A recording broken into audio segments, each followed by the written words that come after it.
Deus seja louvado, e a Ele toda honra, toda glória, toda majestade, toda exaltação. Só Ele é digno de receber toda a exaltação, toda a glória, toda a majestade. Amém? Amém? Graças a Deus. Deus nos deu uma mensagem para essa noite, que eu já dei o spoiler dela aí, domingo passado e hoje de manhã também. E um tema que realmente, creio que foi de Deus Ele ter me instruído nisto, porque ao longo dos anos, nós temos visto pessoas vindo para Jesus com uma sede muito grande, e de repente, parece que a sede acaba. As pessoas vindo para Jesus e prometendo ser alguém, ou fazer alguma coisa da sua vida para Jesus, e de repente mudam, ou de repente param no meio do caminho. E eu comecei a orar a Deus para entender esse mistério, porque por que Deus é tão bom, e sabemos que o é, e de repente nós abrimos mão de conhecê-lo mais, de querer mais. Tudo aquilo que é muito bom, é natural que queiramos mais. E Deus falou comigo e eu quero transmitir para os irmãos nesta noite. E o título dessa mensagem de hoje é Construindo o Amor. No sentido de que nós vamos construir o amor. A princípio você pode ficar um pouco inquieto com isso e dizer, mas que é isso, eu estou incomodado. Como é que eu posso construir o amor se o amor vem de Deus? É o seu amor por Deus. Construir o seu amor por Deus. Em um casamento judeu do passado, 3 elementos eram fundamentais: o compromisso e fidelidade, o amor e a santidade. À primeira vista, o amor ficava em segundo plano. Ele vinha com o tempo. Ele deveria ser conquistado e sedimentado através do compromisso, da fidelidade e da prova de santidade. Na nossa cultura, nós casamos pela paixão, amor à primeira vista. Uau! A Vera dá um testemunho que quando ela me viu, ela ficou enlouquecida. Porque vocês não sabiam como é que eu era. Dá para imaginar. Olhe como eu sou hoje, imagina eu mais novo. Era um desastre. Então ela disse que quando me viu, disse, é ele. Mas o correto normalmente não é isso. O povo ocidental, ou seja, nós tratamos dessa forma, mas o povo oriental, principalmente naquela época, não era assim que eles escolhiam os seus casamentos.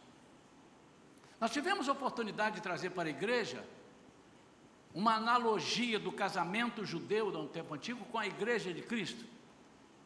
E os irmãos sabem como é que era.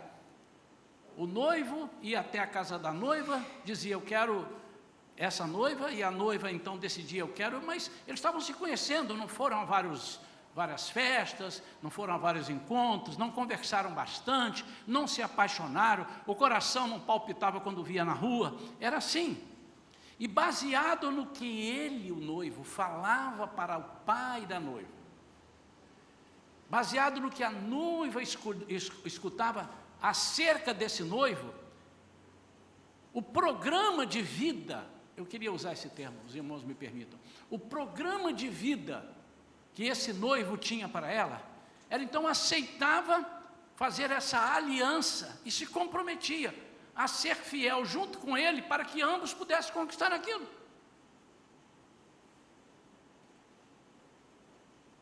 Imagine você começando a namorar com uma pessoa e casa, e de repente já são casados, têm filhos, e você descobre que ela está alistada para ir morar em Marte.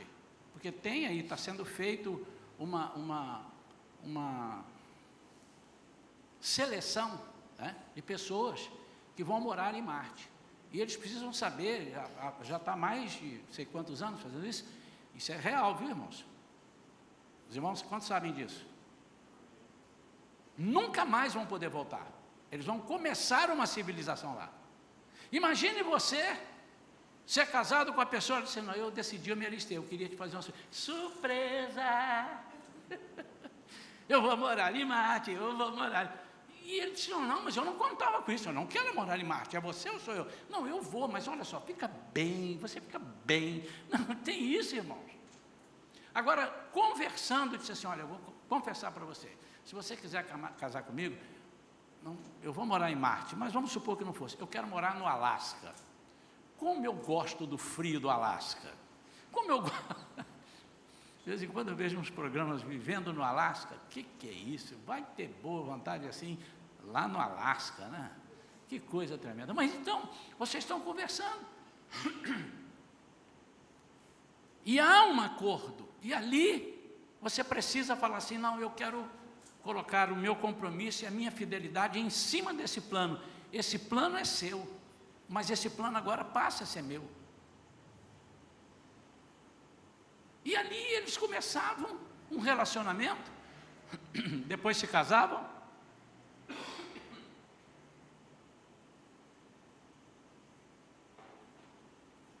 Como aconteceu com Isaac e Rebeca, todos nós conhecemos a história.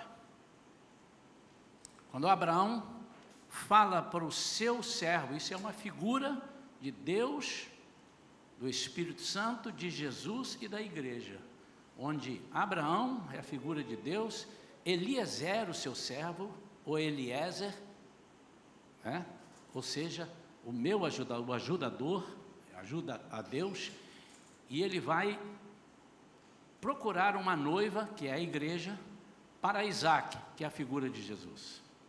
É uma simbologia. E quando Eliezer chega nas terras onde Abraão disse que ele fosse, porque ele disse, eu não quero ninguém que esteja fora do padrão, não quero uma mistura, eu quero para o meu filho uma esposa que a faça feliz e que ele a possa fazer feliz. Quando ele chega lá, ele colocou alguns... É interessante essa história, irmãos, depois os irmãos leiam, é muito interessante. Ele colocou alguns pontos, fez algumas alianças com Deus. Como é que eu vou saber quem é a pessoa? Ele não foi com o endereço, vai lá procurar a Rebeca. Vai procurar. Por isso é a figura do Espírito Santo. E agora, quando eu vir uma pessoa, o que é que eu quero? Eu quero que quando eu chegar, ela venha beber água e me ofereça água. Eu vou pedir água, ela vai me dar água.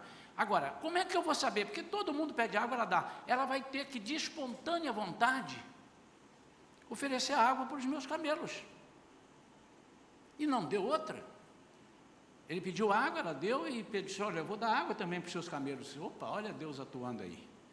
Olha a promessa do nosso Deus. Até que ele chega na casa de Labão, pai de Rebeca, e ali conversa, disse, eu vim aqui para buscar uma noiva. Olha que coisa interessante. Mas não trouxe nem a foto. Não tem a foto, é Isaac, filho de Abraão. E quando ele começa a contar a história de Isaac, como ele nasceu, a promessa, que ele era um filho da promessa, aquilo encantou a família de Rebeca. Ela comprou o projeto, a família. E aí, o pai e o irmão de Rebeca disseram assim, não podemos fazer nada, tem que ir nem para a direita nem para a esquerda. Rebeca vai, só peço o seguinte, que ela fique 10 dias. Aí ele disse, não pode, ela tem que voltar comigo. Então vamos fazer o seguinte, vamos perguntar a ela. E ela vem. E você quer ir com esse senhor para casar com o servo dele? E ela disse, eu quero. Deixa eu lhe perguntar onde é que está o amor. Eu quero que você me responda, onde está esse amor? Obviamente, irmãos, eu não vou fazer aqui a propaganda dizendo assim, a partir de hoje, irmãos, eu sugiro que os irmãos que estão para casar aí, ó, Valentina, Perilinho, amém ou não amém? Os pais estão dizendo, sai disso. Os avós, não, amém, assim, no tempo certo, os irmãos entenderam. Eu não estou dizendo o seguinte, você tem que olhar e perguntar, qual é, quanto você tem no banco, como é que são as coisas, qual é o seu projeto de vida, não, mas que tem que conversar muito, tem. E isso é uma coisa que eu não abro mão, irmãos. Eu tenho ensinado isso, quero que os líderes dos jovens atentem para isso, porque nós temos muito caso onde a menina começa a namorar e quando ela termina, o cara não aceita e quer matá-la. E às vezes mata. Ou vira um azogue ali e vai fazer tanta coisa errada. Por quê? Porque não conheceu o pedigree, não ouviu quais são os propósitos. Então eu não estou de maneira nenhuma insinuando, mas que vocês devem escolher o marido, o noivo ou a noiva, escolher pelo projeto de vida dele.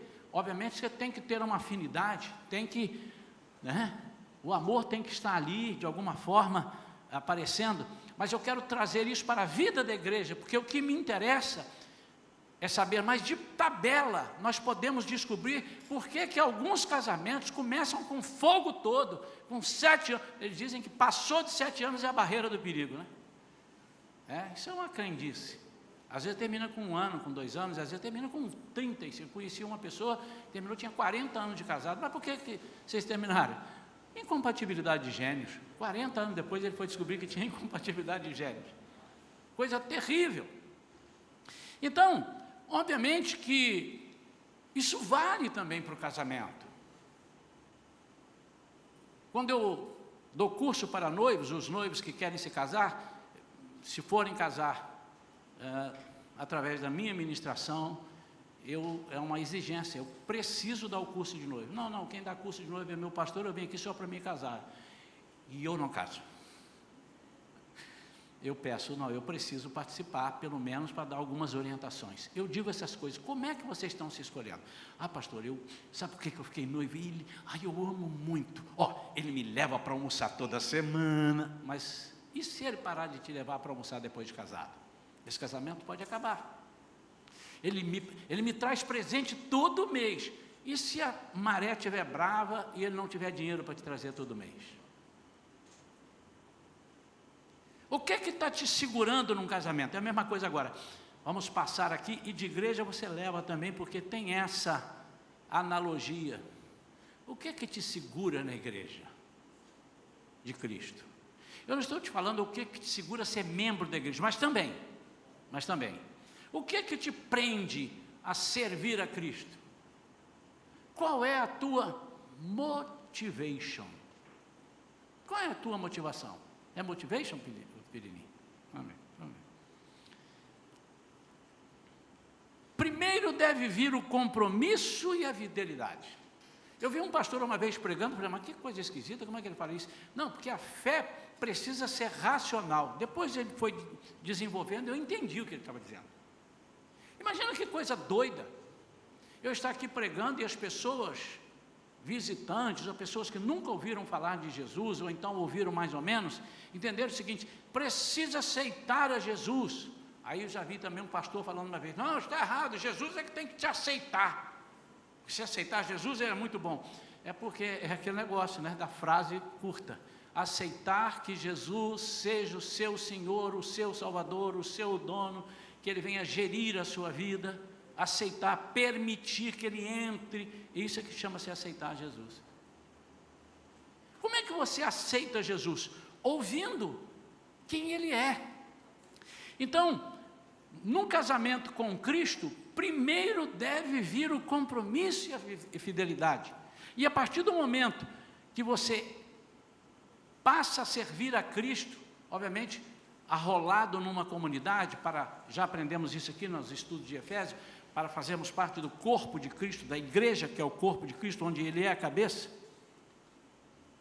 nós passamos a fazer parte desse compromisso, nós começamos então a falar assim, não, eu estou me matriculando.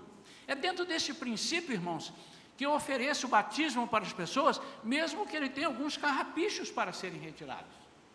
E no momento que ele se batiza, ele está me dando ok, para que eu ore por ele, para que eu instrua na palavra, que nós o instruamos na palavra como igreja, e para que Cristo tenha autoridade e legalidade na vida dele para ensiná-lo. Quantos estão entendendo isso? Não é para ele ficar do mesmo jeito, mas é para ele vir. E o batismo é o início, é nesse mesmo princípio. E o amor será conquistado como? No decorrer da relação. E aí agora você pode ir abrindo, dando amplitude nessa explicação. Serve para o amor que você tem pela sua igrejinha, o amor que você tem para o seu grupo de relacionamento dentro da igreja, grupo de comunhão, o amor no seu casamento.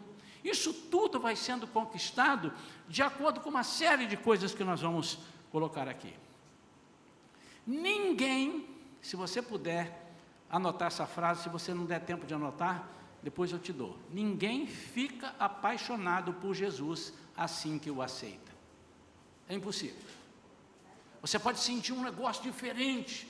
Não, eu senti o toque. Mas apaixonar por Jesus, ninguém fica assim que o aceita.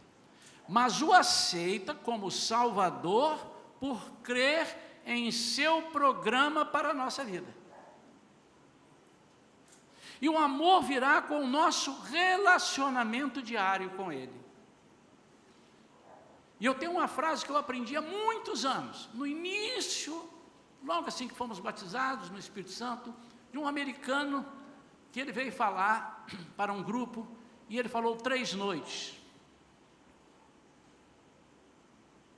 E nas 3 noites ele abriu assim: você ama Jesus? Aí as pessoas disseram, amém. E eu quero fazer isso com a igreja, que eu quero deixar que a igreja, porque isso faz parte dessa mensagem. Quanto mais eu o sirvo, mais eu o conheço. E quanto mais eu o conheço, mais eu o amo. Quanto mais eu o sirvo, mais eu o conheço. Você quer conhecer a Jesus? Você precisa servi-lo. E você quer amar a Jesus? Você precisa conhecê-lo. É impossível você amar a Jesus sem conhecê-lo. Então, quando aceitamos a Jesus, nós estamos ficando noivos dele. Ali começa um compromisso, tal qual no casamento judeu antigo, onde ele voltava para a casa do pai e dizia assim, eu vou para a casa do meu pai, vou preparar uma morada. E Jesus disse isso em João capítulo 14, na casa de meu pai há muitas moradas. Se não fosse assim, eu teria dito. Todavia, eu vou lá, vou preparar o lugar para vocês. E ele ia e deixava um presente com a noiva, ele comprava alguma coisa e deixava algo com a noiva para que ela se lembrasse dele, porque podia demorar, podia não demorar tanto, mas não era na semana seguinte, normalmente não era. E quando o pai dele estava tudo pronto, ele disse, papai, está tudo pronto aqui. O pai disse, então agora você vai. Era na data que o pai dizia, ele vinha e buscava a noiva. Mas o compromisso começava lá no noivado. Ela não podia mais ter olhos para ninguém. Ele não podia estar lá e disse assim, bom, eu vou flertar com alguém aqui no Facebook, no Instagram, eu vou flertar. Não, não havia isso, se houvesse isso na época lá. Era um compromisso de parte a parte. Ambos aceitavam e entravam naquele compromisso de vida que certamente a noiva ouviu dele.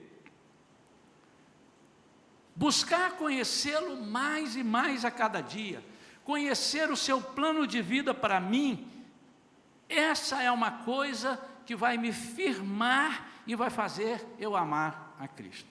Mas como é que se faz isso? Algumas maneiras nós temos para fazer isso, e eu quero agora que os irmãos caminhem comigo. Primeiro, eu preciso aprender quem Ele é. Eu quero conhecê-lo. Eu quero conhecer o seu caráter e os seus atributos. Os antigos dizem que para você conhecer uma pessoa, você tem que comer com ele um saco de sal. Mas não é um saco de 60, não é um saquinho de cisne, é um saco de 60 quilos. Naquela época não tinha saco de sal de 1 quilo, quando esse provérbio veio. Você imagina comer 60 quilos de sal. Eu fiz uma conta lá em casa, 1 quilo de sal demora 1 mês ou 1 mês e pouco. São 60 meses, são 5 anos, é mais ou menos isso.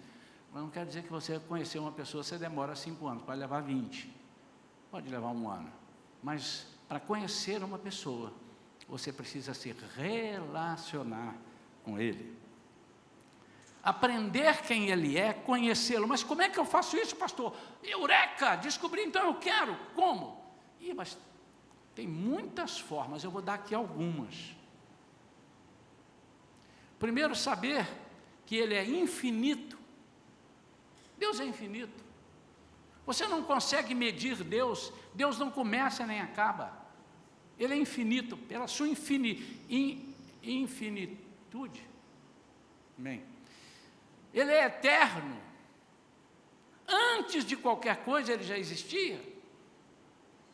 Tudo vai acabar, a terra, os céus vão passar, Ele continuará existindo. Ele é imortal. Você começa a ouvir o projeto de vida dele, é imutável. A Bíblia diz que qualquer coisa que o homem faça, Deus continua imutável. Existe um versículo que muitas pessoas também pegam errado. Ainda que o homem seja infiel, Deus é fiel. Eles estão pensando, está vendo? Eu posso até ser infiel, mas Deus é fiel comigo. Nananina não. Senão a Bíblia está errada. Ué, o que é isso? Você é infiel, tá, meu filho, mas você é tão bom que eu vou ser fiel para você. Não é isso que está dizendo. Diz o seguinte, não importa se você é fiel ou infiel, Deus continuará fiel. É isso que diz o versículo. Agora, você pode receber alguma coisa mesmo na sua infidelidade. Isso por causa de um outro atributo de Deus, que é a sua graça. O seu amor. A Bíblia diz que Deus é amor. Ele não tem amor, Ele é amor. Ele é todo amor. Já vimos isso aqui na igreja. Ele é bondoso, Ele é paciente, Ele é misericordioso, Ele é fiel, como eu disse aqui agora. Então, quando você começa a ouvir de Deus, você está aí no seu banco, entrou na igreja, está ouvindo falar de Jesus, e diz assim, puxa vida, mas é isso que eu quero para a minha vida. Eu vivi alguns anos, nasci num lar cristão, mas eu vivi alguns anos da minha vida nos questionamentos, com alguns percalços esquisitos aconteciam. Quando as minhas filhas nasceram, já contei isso daqui, e elas ficavam doentes demais, e ficavam doentes todo mês, depois doentes toda quinzena, e passaram a ficar doentes toda semana, as duas, a Vivi e a Thaís com meses e a Vivi com 2 anos e pouco, e aquilo quebrava nosso coração, até que os médicos disseram que não havia solução, mas que a solução era paliativa, elas teriam que tomar um remédio para o resto da vida. Mas não era um remédio via oral, era injeção.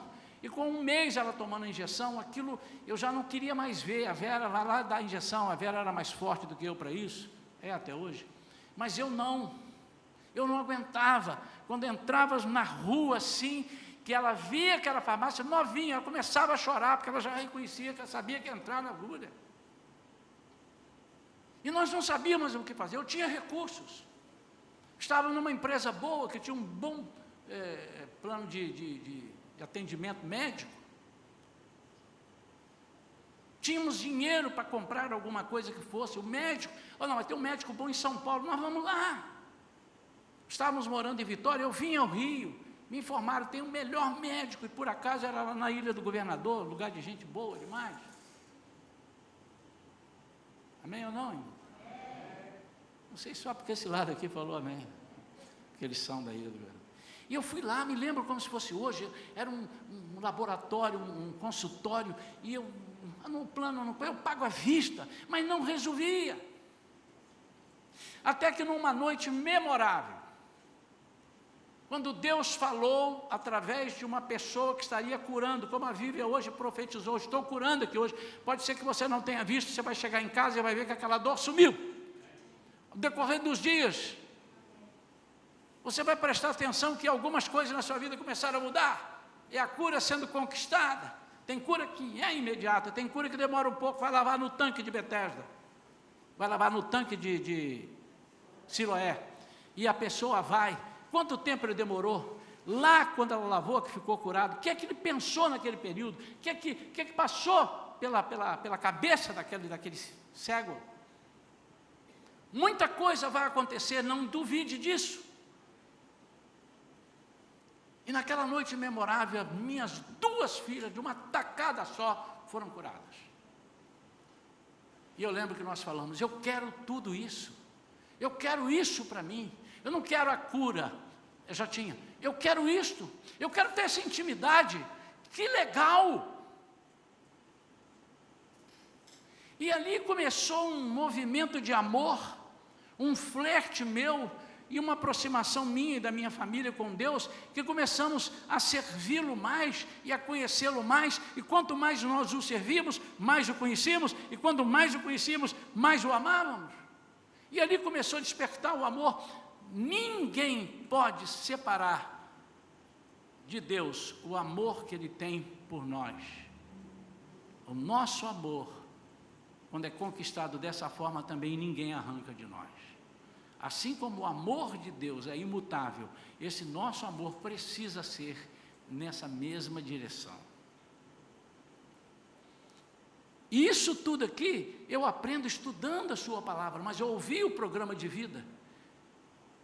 Rebeca ouviu o programa de vida de Isaac, embora sendo falado pelo Eliezer, mas ele veio responsável, e era comum isso na época. Mas que interessante.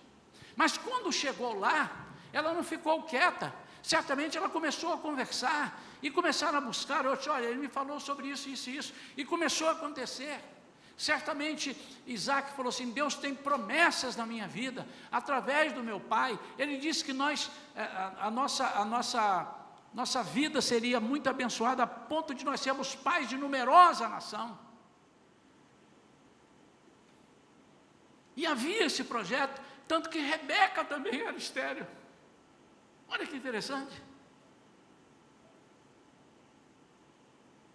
Mas eu comprei o programa, e eu estou contigo. Nem Isaac largou Rebeca, nem Rebeca largou Isaac. Estudando a palavra, falando com ele diretamente e diariamente em oração, conversas íntimas. Você vai amar a Deus quando você conversa. Num relacionamento de namoro e noivado, precisa ter muita conversa, para você ver as intenções, não ver as palavras carinhosas. Cuidado, meu amado e minha amada, principalmente as mulheres. Não exija que seu marido seja carinhoso se ele nunca foi no namoro e no noivado. Ensine a ele a ser. E se não tiver jeito, aprenda a conviver com isso, ou sarta fora do barco. Porque depois não adianta. Existem pessoas que você precisa, não, mas eu não sei fazer carinho. Você convive dessa forma. E muitas vezes nós escolhemos do nosso jeito, queremos que Deus faça com ele depois aquilo que nós queríamos fazer, e não conseguimos fazer. Aprender quem Ele é significa aprender a ouvir a sua voz e identificar o seu cuidado para conosco. Olha quanta coisa. Se eu parasse a pregação aqui agora, daria para ver. Caramba, eu estou começando a ficar apaixonado por esse Deus. Estou começando a ficar apaixonado por essa igreja. Estou começando a ficar apaixonado por esse Cristo. Eu estou começando a apaixonar-me pelo Evangelho. Que boas novas, que coisas boas. Está decorando tudo para falar para ela depois? Porque ela precisou de se ausentar para o neném. Não se preocupe. Você volte mais vezes. Se for difícil, a gente manda te buscar. Amém, igreja? A segunda coisa, aqui é assim, viu? A segunda coisa, quanto mais o sirvo, os irmãos podem completar bem, quanto mais o sirvo, mais... Quanto mais o sirvo, mais o... E quanto mais o conheço, quanto mais o sirvo, quanto mais o conheço, ponha isso na sua vida. Segunda coisa, como é que eu faço isso, pastor? Primeiro eu disse, aprender quem Ele é, pelos seus atributos. Tem os atributos naturais de Deus, que eu disse aqui alguns, e os atributos onisciente, onipresente, onipotente, são atributos naturais de Deus. E tem os comunicáveis, que são alguns desses que eu disse. Ele é amoroso, Ele comunica o seu amor conosco, Ele é bondoso, Ele é misericordioso. Segunda coisa, buscando viver em comunhão com o corpo dele. Por que será que Jesus conta uma parábola? Se eu contar um negócio para você, eu estou muito chateado hoje. Por quê? Não chateado hoje, porque, isso não é sério, quando chegar lá na frente, lá no céu, lá no último dia, digo, vocês chegarão a mim e dizem, Senhor, Senhor, eu que estou resumindo para cá. Por quê? Caramba, eu tive preso e ninguém foi lá me visitar. O que é isso, Senhor? Eu não faltei nenhum dia. Tomé teve um dia fora, mas não faltei. Quando é que o senhor esteve preso? Não, teve um dia aí que eu estava com fome, também ninguém me deu de comer. Senhor, não faz isso não. Eu lembro que um dia que o senhor estava com fome, o senhor estava ali conversando com a mulher samaritana, no poço, nós descemos lá para comprar comida, não é isso que está escrito? Vamos buscar comida para o senhor. Estava com sede, o que é isso? E nós deixamos de dar de beber? Não, senhor, o senhor não. Quando é que nós fizemos isso? Por favor, Jesus, fala. Quando vocês fizeram isso, ou fizerem, a um dos pequeninos, dos meus irmãozinhos, dos meus queridos, aí vocês estão fazendo a mim.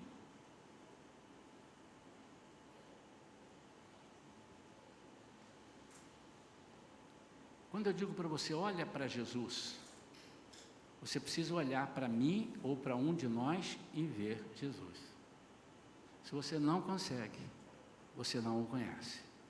Se você não consegue fazer com que qualquer pessoa veja Jesus em você, é porque você não conhece. Aprender a servi-lo através do corpo dele, o corpo. Nós somos o corpo. E temos um poder sobrenatural. Aprendemos isso no estudo de Efésios. O poder que ele venceu tudo, arrebentou a boca do balão, venceu tudo e tal, entregou para a igreja a autoridade. Sobre os principados, sobre as potestades, sobre todas as coisas ruins que habitam na terra, ele nos deu. Então, para eu amá-lo, eu preciso conviver com esse corpo. Tem gente que não gosta do seu corpo, tem gente que ama o seu corpo, e tem gente que idolatra o seu corpo, tem gente que larga o seu corpo de qualquer jeito. Nós temos que tratar o corpo bem tratado, porque ele é templo do Espírito Santo. Nós não temos templos, todos somos templo, no singular. Aprendemos isso, né, irmãos? Formamos o templo. Quando eu me desligo da igreja de Cristo, quando eu me desligo do corpo, eu deixo de ser templo. Mas eu, como corpo, sou o templo. E quando eu for para casa, eu continuo sendo templo. Eu não estou no meu trabalho sozinho, pastor. Sou templo. Mas eu não sou templo individualizado. Eu sou uma célula do templo. Quantos estão entendendo isso? E como é que eu começo a gostar? Porque ali eu vou conhecer testemunhos. Os nossos irmãos vão testemunhar. Nós vamos ouvir um irmão dizer, eu fui curado assim, aí você está ouvindo assim, caramba, eu tenho uma enfermidade até muito menor que essa. Não, eu vou fazer isso e tal. Aí você vai orar, quando você ora, já tivemos aqui na igreja alguns irmãos que pastor, que legal, que legal. Orei e aconteceu aquilo assim. Falei, isso é antigo, irmãos. Os discípulos também falaram para Jesus, o Senhor nos enviou e tal. Olha, nós impunhamos as mãos, as pessoas eram curadas e até os demônios se submetiam a nós. Ele disse, eu sei, mas não fiquem alegres por isso. E agora eu vou fazer um sinônimo aí. Ele disse, alegrai-vos antes, porque o vosso nome está escrito no céu. Vamos traduzir? Não fiquem alegres assim por isso. Fiquem alegres porque eu amo vocês. E vocês tiveram sucesso, porque vocês me amaram, pelo menos nesse período. Terceira coisa, como é que eu, então, depois de experimentar a sua graça em comunhão com o corpo, usufruir das dádivas dele, conhecer a sua bondade e a misericórdia, é aqui que eu conheço a bondade e a misericórdia do Senhor, não tem outro lugar. Aqui não é aqui na Shalom não, tá, irmãos? Aqui no corpo. É Deus operando entre nós, é aqui que eu vou conhecer. Então, a terceira coisa, a partir desses alicerces que nós falamos, nós passamos a amá-lo. Começamos a gostar.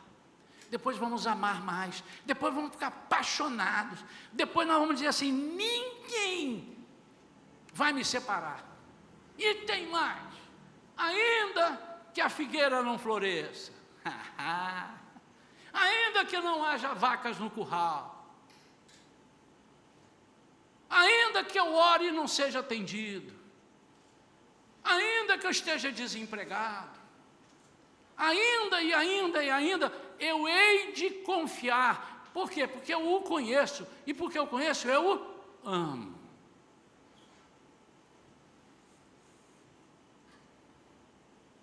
Nessa minha caminhada de pastor, aconselhamentos, eu peguei mais de uma vez casais que vieram pedir oração. Uns vieram já dizendo: pastor, nós venho aqui numa educação e tal, nós vamos separar. Mas por quê? Pastor, não dá. É porque meu marido está sem dinheiro, eu não tenho quase dinheiro, ele também não me dá. Eu não saí da casa do meu pai para passar fome.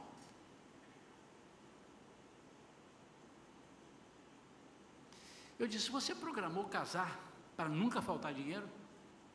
Se fez isso, olha o que está acontecendo.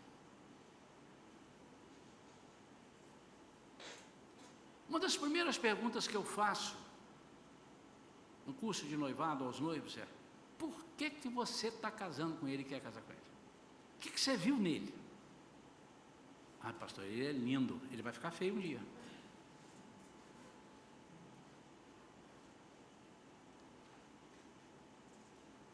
Eu não quero isso para você, que eu vou falar agora.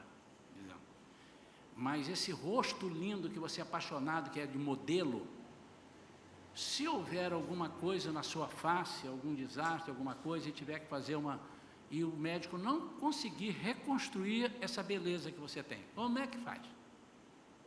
Se você alicerçou o seu casamento na beleza da sua esposa ou do seu marido, está lascado. Sem falar, meu amor, que querendo Deus e vocês suportando um ao outro e ficando 60 anos juntos, depois vocês vão ver quanto maracujá tem na sua casa, se não fizer esticamentos.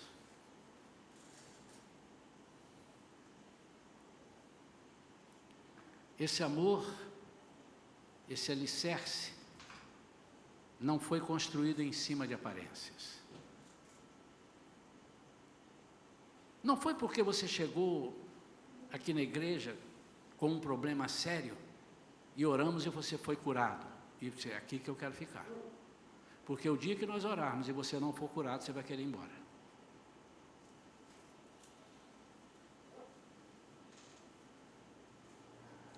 Não é porque você chegou e foi abençoado no primeiro, de cara.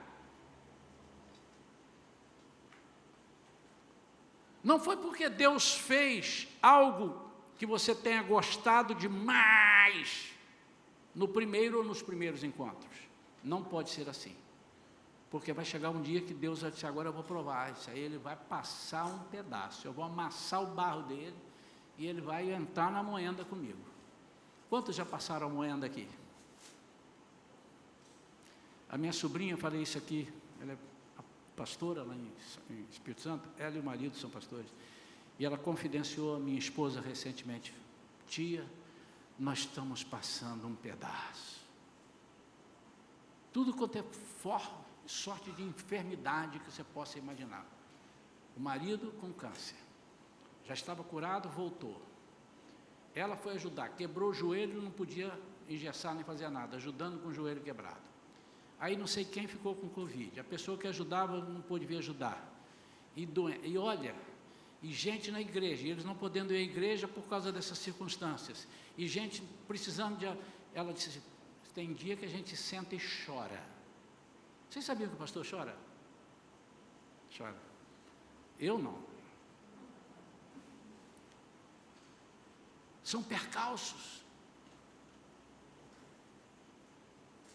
Mas se o seu amor foi firmado em Cristo, em cima de alguma promessa que você se fez, ou que alguém fez a você erroneamente, já vem para cá que os seus problemas vão acabar. Deixa eu dizer, quando você aceita Jesus, seus problemas começaram, e não acabaram. Começa, porque o mundo das trevas começa a querer. Eu estou dizendo a você que a sua derrota começa, não estou dizendo que os seus problemas começam, mas você tem Jesus, você tem o Espírito Santo, você precisa crer nisso. E como é que você o conheceu? Eu falei aqui há pouco, quando você vê que Ele é onisciente, Ele é onipotente, Ele é onipresente, Ele é amoroso, Ele é bondoso, Ele tem a sua graça, a graça dEle te basta, e você, quando está fraco, aí é que você é forte. Então nós passamos a alicerçar o nosso amor em coisa palpável. Agora eu entendi aquele pastor dizendo que a fé é algo racional.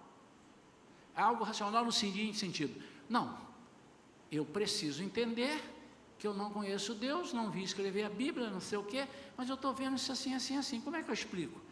Não, tem razão. Não, só pode ser Deus. Então eu também vou aceitar. Isso se aceitou pela fé, raciocinando. Não é a fé. Como é que Ele vai fazer? Isso aí você não consegue.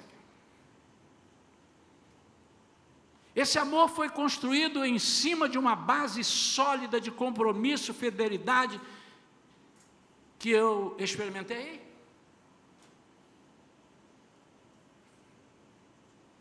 Eu tenho muita preocupação, a gente ouviu alguém falando recentemente, e a Vera falou, eu também tenho a mesma preocupação. Eu gosto quando as pessoas chegam aqui para a igreja e elogiam a igreja Kids, o Ministério Infantil, e diz, pastor, nós vamos ficar aqui porque aqui tem um bom ministério infantil para o meu filho. E quando ele crescer? O que vai te prender aqui? Então você está vindo pelo ministério infantil ou pelo que Deus é, através, inclusive, do ministério infantil? Você está ouvindo Deus falar ou você está numa posição egoísta? Não, que me atendeu. O pastor que eu mais gostei nessa igreja, que ela é limpinha, bonitinha, perfumada com ar refrigerado. Irmãos, eu estou pronto para ver, no dia que nós estivermos pregando aqui no verão de janeiro, fevereiro, o ar pifar, eu vou te ver saindo e indo embora para casa. Por quê? Porque você está firmando seguir a Cristo, porque achou algo que te agrada e está errado. O Evangelho não é centrado em você e em mim, é centrado em Cristo. Ele é cristocêntrico, ele não é egocêntrico. Quantos estão entendendo isso? A partir daí, você começa a dizer, não, eu tenho que me separar para Deus, eu não posso me misturar. E aí então, além do compromisso, vem a santidade. Então agora você já está amando. Não, mas porque eu amo, eu não posso fazer nada de diferente, porque eu amo. Então, se eu amo, eu tenho que estar separado. A mesma coisa no casamento. Eu tenho que estar separado. Não é separado do... Separar o casamento, não. Separado para aquele marido, separado para aquela esposa. E se eu pertenço a Cristo e eu o amo, e o que me trouxe a Ele é o amor que eu tenho por Ele, é racional, eu tenho que estar vivendo uma vida santa, de santidade. Isso, ser santo significa ser separado, separado para Ele. Já expliquei isso aqui para os irmãos. E eu posso dizer que esse teclado é um teclado santo. Posso ou não posso? Ele é ou não é? Porque ele está separado somente para tocar para as coisas de Deus. Ainda que chegue aqui com $20 mil, para que eu empreste. Olha, nós estávamos fazendo um baile ali, pifou, mas 20 mil você compra 1,5 desse daqui, ou 2 desse daqui, $20 mil. Não, mas não dá tempo, está tudo fechado, me empresta, eu te dou $20 mil, porque eu não posso. Isso não há hipótese, porque Ele é santo, Ele está separado. Isso, para estar separado, Ele vem depois do amor, do compromisso que você fez. Muitos casamentos se desfazem por causa disso. A Bíblia diz que o amor é gerado dessa forma. Eu construo o amor com essas bases. Quantos entenderam isso? Eu construo o amor. Eu vou amar partindo daquilo que eu estou vendo. Não, eu estou gostando de vir aqui. Eu estou me sentindo bem, por isso. Eu estou gostando de Jesus, porque Ele é fiel, ainda que aconteçam algumas coisas contrárias à minha visão, mas eu amo Jesus, eu não vou interromper essa caminhada com Ele. Em 1 Coríntios 13, 8, interessante, o capítulo 13 é o capítulo do amor, né? Ainda que eu fale a língua dos anjos, se eu não tiver amor, então muita gente conhece. Mas olha o versículo 8 que diz, 1 Coríntios capítulo 13, o amor jamais morre. Se o seu amor tem morrido por Cristo, é porque não é amor, é porque você não o conhecia e porque você nunca o serviu e nunca teve essa intimidade com Ele. O amor jamais morre. Todavia, as profecias deixarão de existir, as línguas cessarão, o conhecimento desaparecerá, mas o amor não. O amor jamais acaba. E muitas vezes, irmãos, nós nos afastamos porque construímos a nossa fé em egoísmos ou em algo bem efêmero, bem passageiro. Eu vou repetir. Não escolha a sua igreja por algo que te agradou à primeira vista. Até porque pode ter sido uma sorte eu ter te atendido bem. Semana que vem eu já não vou te atender melhor. A Vivian hoje deu esse exemplo aqui no Esforce. Hoje o visitante chegou, falei com ele, abracei e tal. Semana que vem eu não o notei por alguma razão, ou porque eu estava com problema, ou por alguma coisa, o visitante assim, não gostei, já está fazendo pouco de mim, foi só a primeira vez. Então, não venha só por isso. Isso seja uma isca, apenas uma isca, mas construa o seu relacionamento. Em Oséias capítulo 6, versículo 3 diz, conheçamos e prossigamos em conhecer o Senhor.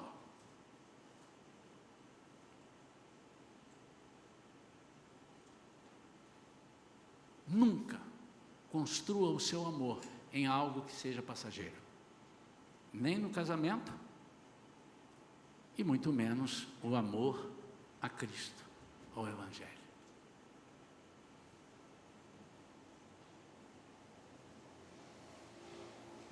Tenho conversado com a minha esposa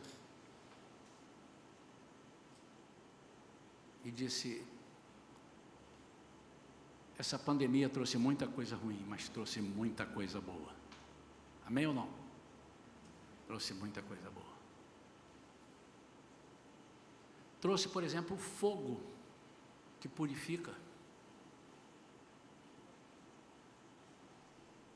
Você deve estar sentindo falta de pessoas que há um ano não vêm à igreja. E aí eu te pergunto, sem julgamento, o que faz uma pessoa que ama tanto o corpo? Não, mas ele não está ninguém, mas ele ama Cristo. Mas nós aprendemos que temos que amar o corpo de Cristo. Será que passa pela cabeça da pessoa, puxa vida, será que eu estou fazendo falta lá? Será que estão dependendo de mim para eu ficar um pouco ali na porta? Será que estão dependendo de mim para orar por alguém? Não vamos pensar assim, não, mas eu estou assistindo culto aqui em casa. Isso é egoísmo, irmão. Isso é egoísmo. Eu quero saber o seguinte, o que você está deixando de oferecer?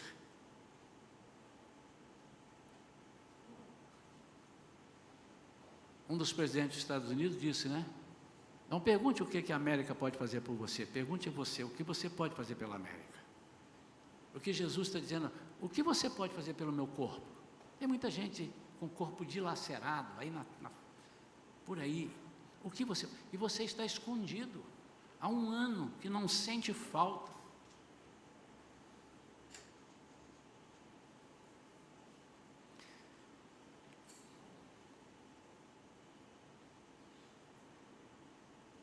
Então eu quero te perguntar para concluir.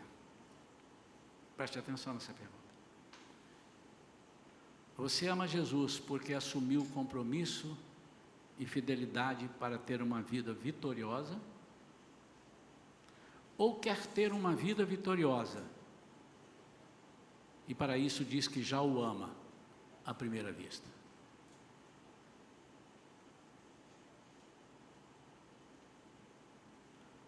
É pecado querer uma vida vitoriosa? Aliás, você é bobinho se não quiser. Mas para ter uma vida vitoriosa, você precisa conhecer quem lhe oferecerá uma vida vitoriosa. Então eu vou repetir a pergunta. Você ama a Jesus porque assumiu um compromisso e uma fidelidade para ter uma vida vitoriosa, ou você quer ter uma vida vitoriosa e para isso já diz que o ama à primeira vista? Eu aconselho você a conhecer aquele que faz todas as coisas, que pode todas as coisas, que sabe todas as coisas, que vê todas as coisas. Experimente servi-lo, experimente conversar com ele, experimente, busque experimentar a graça dele, busque experimentar o que ele quer fazer através de você. E você vai dizer assim: puxa vida, nunca imaginei que Deus fosse me amar tanto quanto Ele me ama. Estou apaixonado por esse Deus. Que Deus maravilhoso. E é engraçado que muitas vezes nós falamos, né?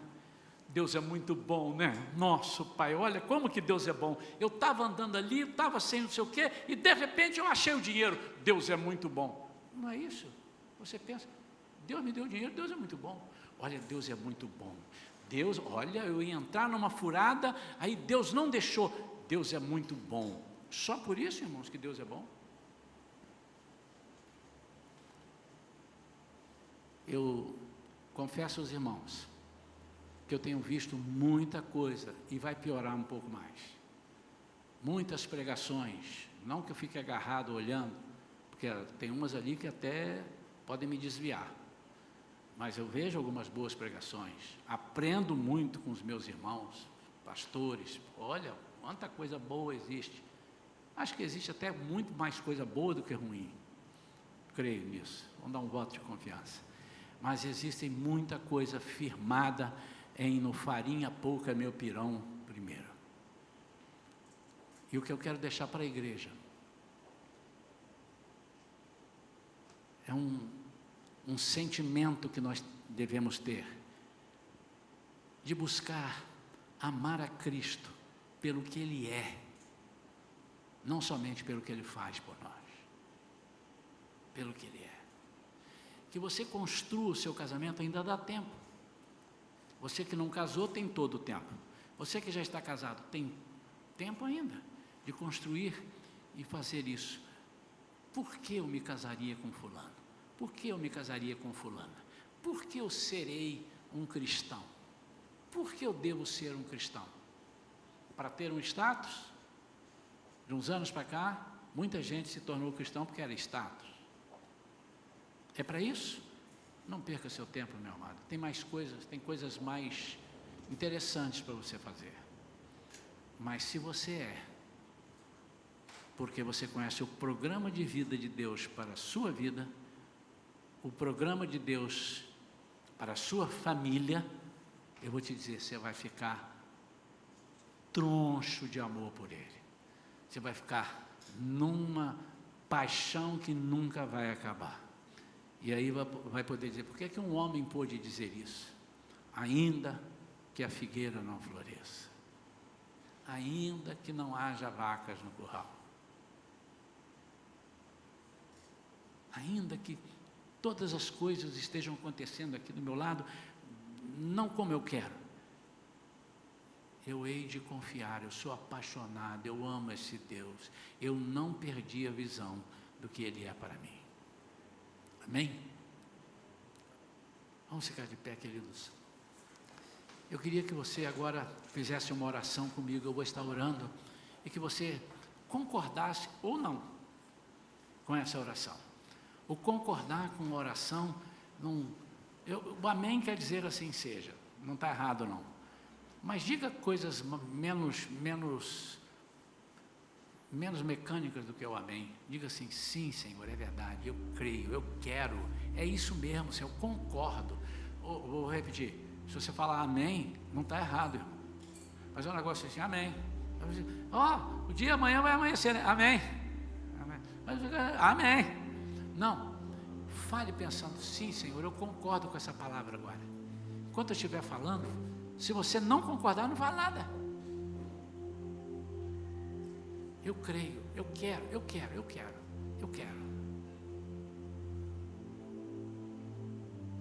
Põe a mão no seu coração assim. Se você está meio decepcionado com alguém da igreja, com a igreja toda, quem sabe é porque você veio construir esse relacionamento com alguém da igreja ou com a igreja toda, baseado no que eles podem te dar, e deixaram de te dar, negaram um dia ou 2 ou 10, e você chutou o balde. Quem sabe? Não sei, mas está na hora de reconstruir.